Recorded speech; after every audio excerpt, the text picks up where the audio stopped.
She's been using it in the community and in school, and helps to give her a voice and to communicate her wants and needs and to participate in classroom discussions and with other children socializing. The team has been formally trained, including the teacher and the program support teacher and her program support assistant and her parents as well. We have worked very closely with our assistive technology specialist in our board, and it's going fairly well. There are some bumps along the way, but we are figuring things out as we go, and we are hoping she has great potential to use it for more and more in the community and as she goes along. So the next slide is a movie clip of Amelia using her laptop with Clicker 5 to give a science presentation to the class. And she's also using her iPod Touch as well to present. She, as mentioned, is using those devices to present a science fair project, and it is on how she communicates.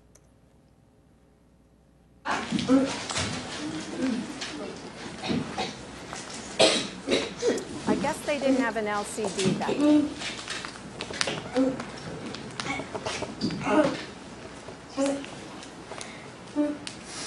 Speech does not come easy to everyone. I have to practice over and over to formulate words.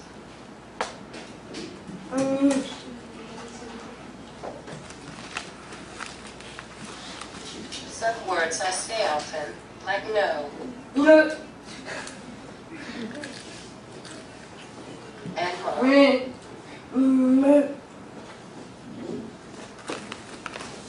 I can say some numbers. When D4 is 8, we will have a birthday party for him. 8.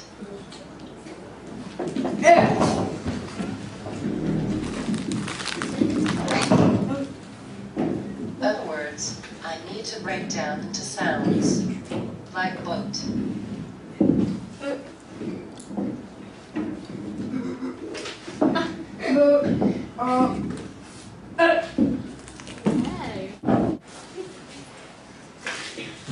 I have an iPad which can help me speak to people. Anything I want to say can be programmed on it.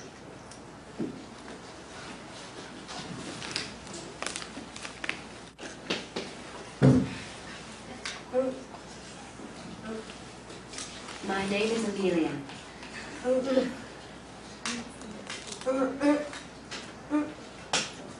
I live in Mahoney Bay with my mom and dad. I have 2 brothers. Adam lives with us and James lives in Quebec.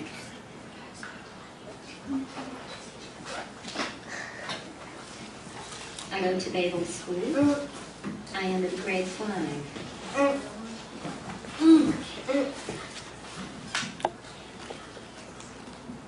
I am 11 years old. I was born in July. I guess we have to change that.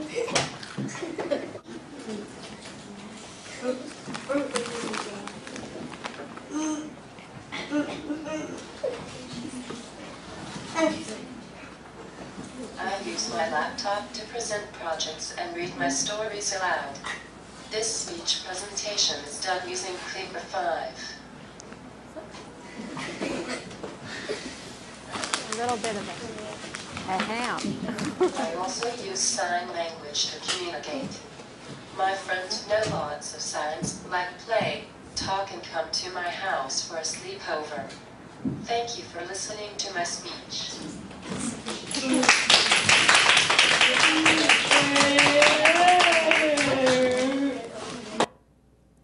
So from my perspective, the iPod Touch is an effective, easy to use for primary users and secondary users, meaning the teachers, the parents, to learn and apply. For Ryan and Amelia, it's a powerful dynamic communication device. And for them and others, it's a portable scheduler, a timer, relaxation tool, providing academic supports, fun, all in one device. The iPod Touch is accessible, easy to physically access and carry for all users. If you recall, Ryan uses a lanyard, as does Amelia, with a built-in case around his neck attached to a lanyard. Visual access is not an issue for him or or for any others for that matter at this point. And the touchscreen is sensitive enough to allow easy access for students with fine motor issues.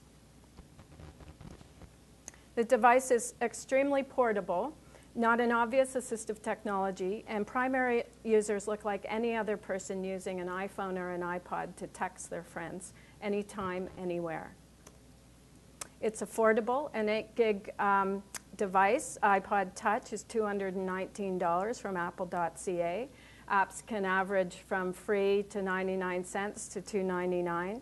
Proloquo to go is about $189 compared to a much more expensive augmentative communication device. So it is really very affordable.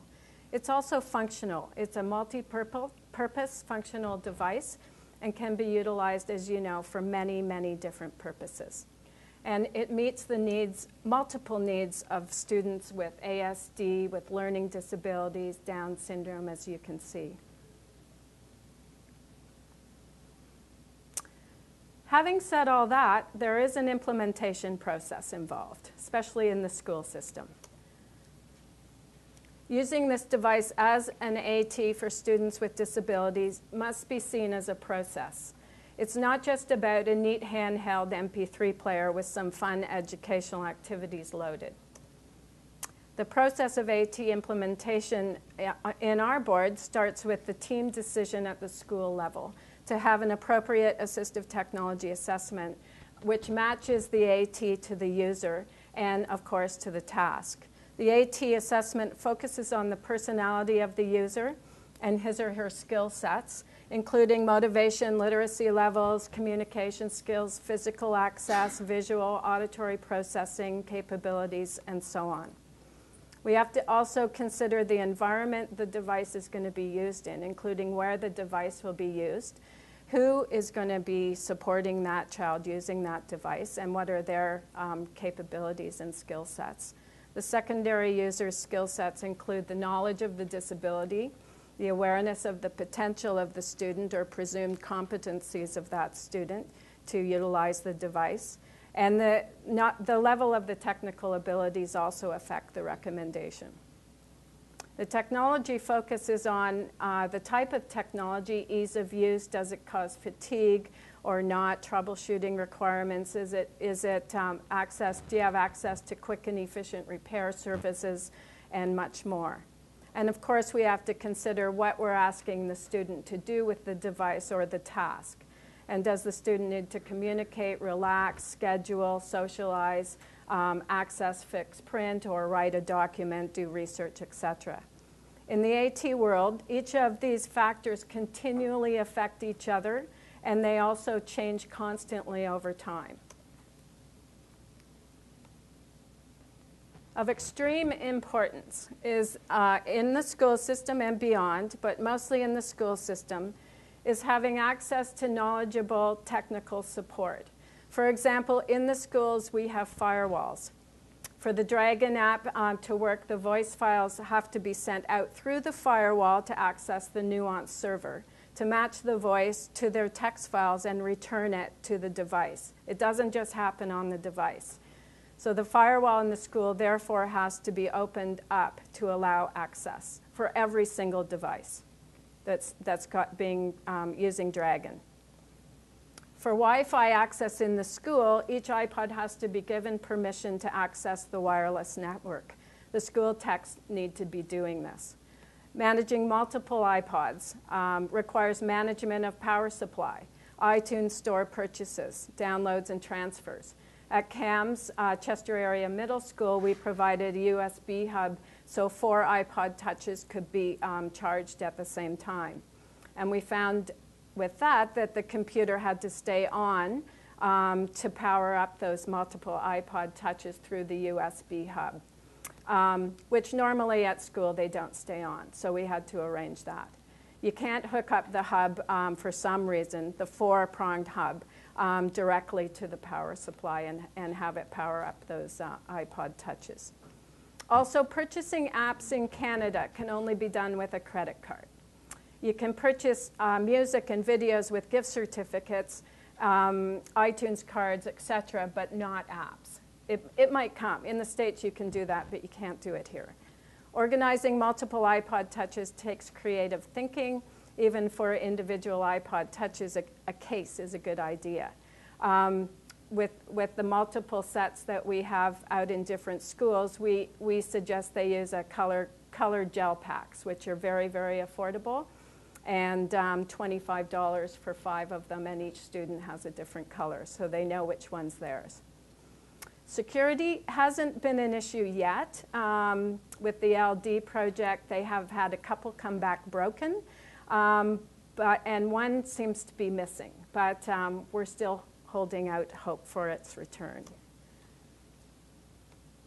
Probably the most important factor for effective implementation of these devices and any AT device in the school and in the home for use with students with disability is the training of the school-based teams and the parents. It's absolutely an integral part of our AT process, recommendations, training, and then we hand over the device. We never give out a device AT, including the iPod touches, without team training. And this ensures buy-in of the teachers and the establishment of realistic expectations. When we train for AAC apps, augmentative communication apps, it's also critical, of course, that the SLPs, classroom teachers, parents, program support teachers, and program supports assistants are involved in that training process. And we always provide ongoing school-based follow-up support when we hand out any assistive technology. Future, our order is in. They're coming any day. I'm not quite sure what that day is, but we're waiting for it. So, I'd like to thank Ryan, Ben, Lucas, Matthew, Amelia, Caleb, and their friends and their families and their school-based team, apple.ca, Dave Welsford Photography. He did a lot of those photographs. And a special thank you to Bridges, to Learning Conference, the organizers and managers, and the Social Science and Humanities Research Council of Canada for allowing us to share this exciting learning adventure with you. Thank you.